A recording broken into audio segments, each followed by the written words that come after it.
Hello? Lindsay, Speaking. you are the woman of the hour, my friend.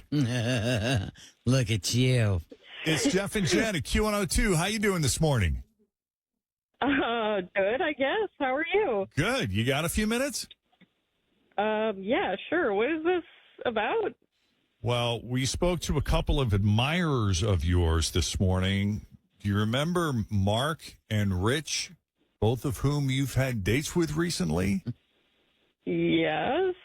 Well, we heard from both of them. And by the way, they both said they had a great time with you. And both seem to be left with the impression that you would be open to going out with each of them again. But they're confused now that they know that they have both gone out with you. I think they're a little confused as to why you would go out with both of them, leave them both with the impressions that you were interested in seeing them again, and then ghost them both. Mm-hmm. Oh, wow. What's going on? Was this wow. an Okay. experiment?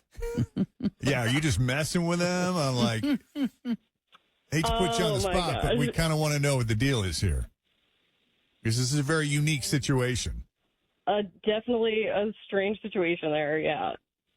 Well, if you wouldn't mind, take us back to that night when you met them both for the first time, how that all unfolded.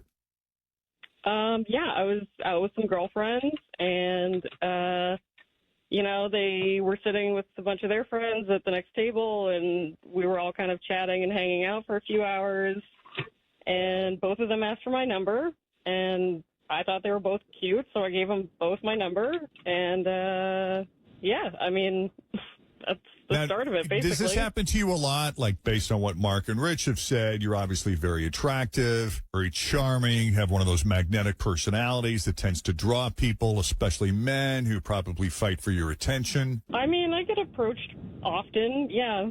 Right. And so when you were approached by Mark and Rich, you decided to go out with them both. And let's start with Mark. You guys had dinner? Yeah, we went out for dinner, and, we had a pretty good time, but honestly, he talked about Rich a lot, way more than most straight guys talk about their friends on a first date. So that was kind of weird.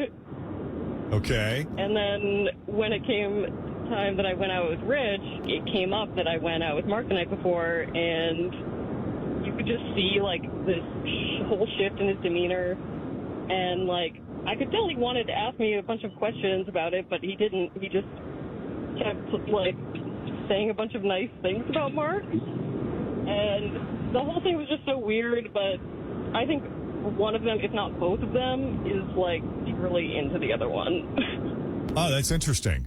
Huh. Yeah, so I don't want to get in the middle of anything, I don't need to be getting myself inserted in that kind of situation. So, yeah, I mean, that's basically why I haven't gotten back in touch with either of them.